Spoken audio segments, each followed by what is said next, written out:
Hello guys, once again it's Matt, and today we have another video. Thank you all the members, all the patrons. Make sure to subscribe guys, it helps a lot. We are trying to hit 50,000 subscribers until the end of the year.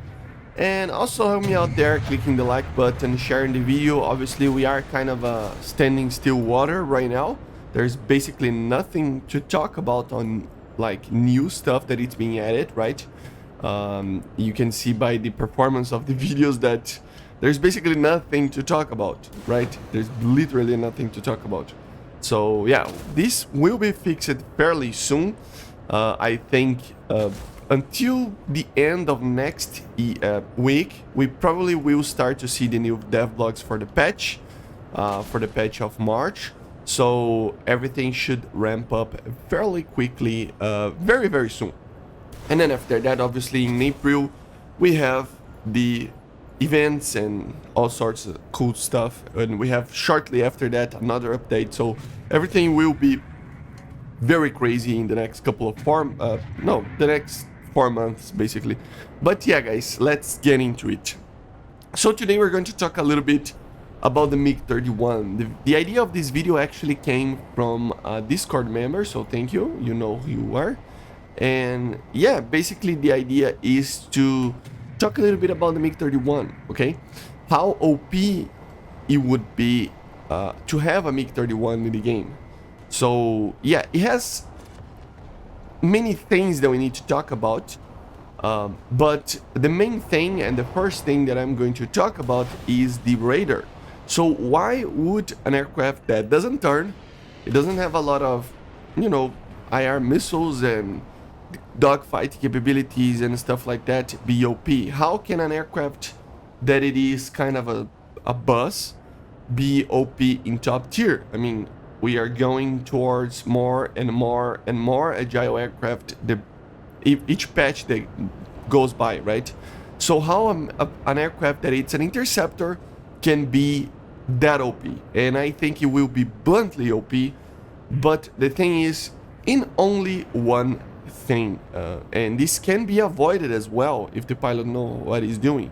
So even with that, I mean, it's not like a super machine that will defeat everything, but it is something to be careful with if we have in game the MiG-31, that is.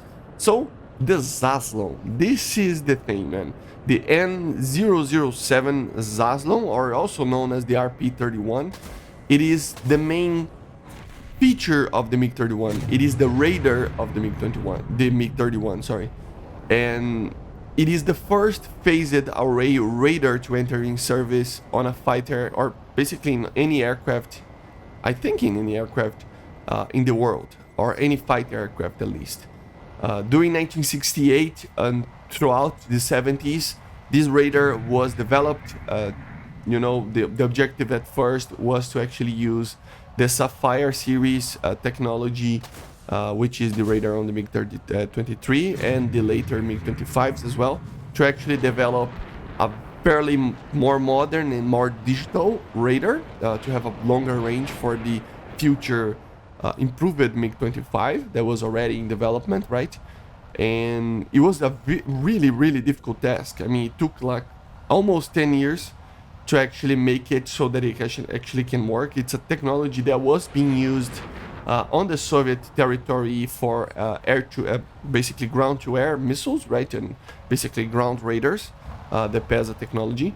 And it consisted on, instead of having only one technically antenna that it's emitting the signal for the radar, the radiation, the radio waves, right?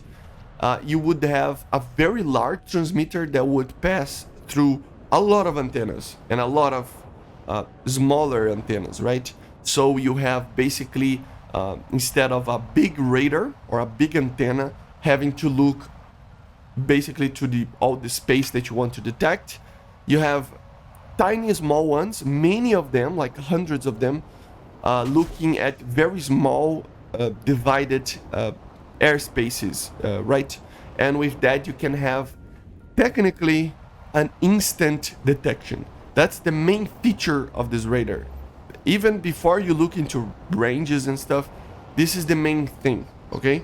It doesn't have the time of scanning that the normal mechanical pulsed Doppler radar that we have right now in the game, for example. Radars that take a long time to go from up to, I mean, to the top part of the radar screen until the bottom, from left to right, and detect everything, right? It would basically means that wherever it looks, it will instantly detect everything that it's there. This is the main feature. And also, the second thing is the range. Obviously, the range of the radar was increased by a lot. I mean, the maximum possible search range for the radar was 300 kilometers. With the normal bomber sized target would be around 200, with 150 to track the bomber. And with a fighter, it would be 130 kilometers with a 90 kilometer to track. It doesn't feel like much, but it is. Okay, guys, it's just that you don't have to actually track it properly to actually fire the missiles, but still, you would have 100. The maximum possible range that you detect the target, it would be the maximum amount of range that you can fire the missile, because the R-33 was also a feature on these aircraft, which is a very, very big missile. Like, it is basically a Phoenix, but it turns like 25 Gs, and also it has a lot more range, not a lot more range, but it has a lot more energy than the Phoenix missile. So those two combined, these radar together with this R-33 missile, it is a very deadly aircraft from long ranges, obviously. The Zaslon can even detect target as small as 0.3 square meters, so 30 centimeters squared, with an RCS of 30 centimeters squared. So for that time, it was very small, of a maximum range of 65 kilometers, which means that it can detect cruise missiles. So that was one of the objectives when developing this radar. Okay, obviously it has TWS, but it has some different modes to it. So first things first, you can use TWS to track 10 targets and engage 4 of them each time with the R-33, but you can also do something that it is pretty interesting. So any PESA radar normally, I can't confirm if all of them do, but still, they can do a hard lock on many targets, because they can actually choose a part of your radar and actually lock a target with an amount of these antennas that I told you guys about. So 1/4 of the radar, basically dish, can actually hard lock one target. The other quarter can lock another, the third quarter another, and the fourth quarter as well another. So you can actually basically hard lock. This is not TWS, man. This is hard lock 4 targets, and actually make sure that the missile will hit those 4 targets. So it helps a lot the R-33, especially in the initial phases of flight. Obviously later it is an active missile, same as the Phoenix. It is a Fox 3, but still, that would mean that it would lose a lot less energy just going for a target, especially at lower ranges. So that would be very, very OP, in the sense that even in a shorter range, an R-33 missile, even though it takes time to accelerate, it's not an R-27ER, but it will have the energy and the turning capabilities to do basically the same as an R-27. So of course the R-27 turns a little bit better, but still the R-33 turns as the same as a Sparrow, basically. So it can get people trying to evade the missile, right? It's not just people kind of standing still, which is the Phoenix kind of capabilities right now, right? So yeah, very, very, very, very OP in that sense. So instant detection, a crazy amount of range. Obviously there is aircraft that we're getting into the 80s, so you will see more radars that are capable of 100+ kilometers of range. The only one that can do this right now, if I'm not mistaken, is the F-14. So right now, so it would be at least the same as that, but a little bit better, right? Because the MiG-31, the F-14 cannot detect the target from 200 kilometers, if I'm not mistaken. But still, so instant detection, crazy amount of ranges, basically divided, hard lock capabilities. just a very, very, very, very, very powerful radar together with a machine that was based on the MiG-25. So it accelerates a lot. It has better engines, turbofan engines. So it is crazy powerful as well. The acceleration is amazing. The top speed is amazing. Has a gun, which is one of the problems that the MiG-25 had. That it doesn't. It doesn't have a lot of ammo. It's like 200 rounds on a Gatling 23mm. But still, it is fairly okay. I don't think it's going to be using the gun anyway, right? And just for you to know how instantaneous it is, normally a mechanical scanned radar, which is the normal post-Doppler radars, take 12 to 14 seconds to complete a scan. 12 to 14. It's a lot of time.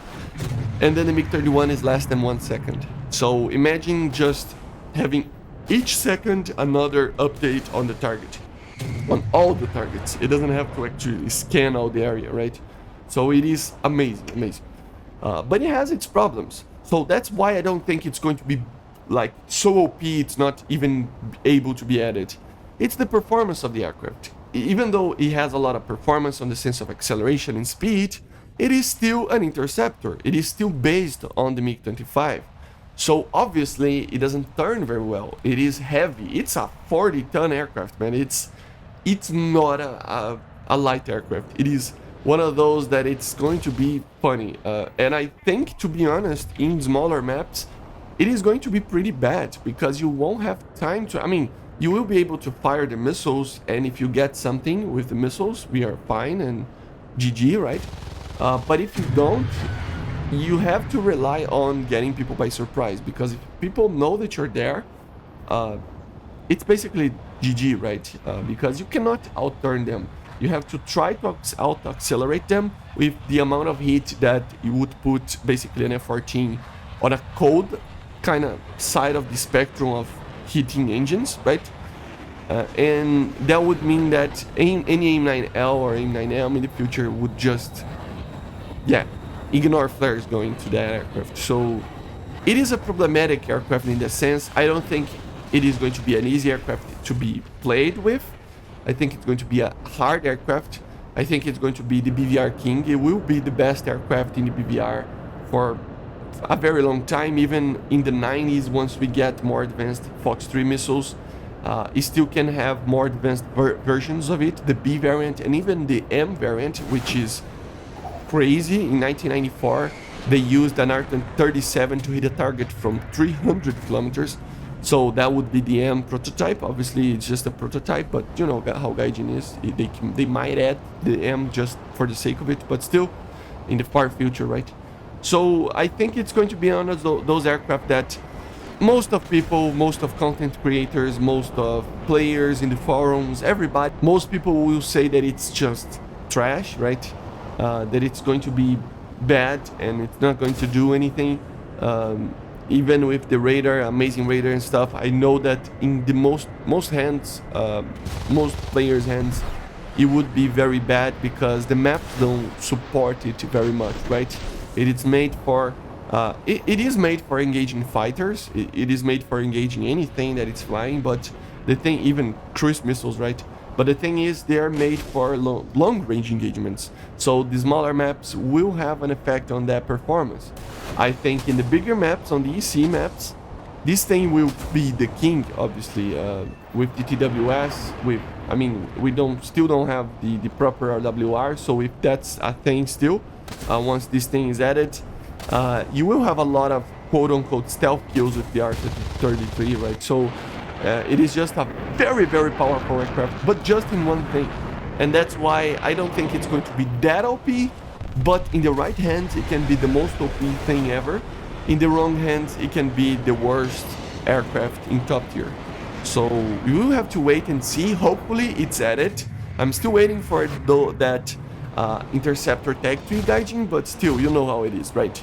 But anyway, I don't want to get this video too long, but still, let me know in the comments what you think the MiG-31 will be like if it's ever added. Let me know in the comments, and I see you guys in the next one. So bye guys, see you.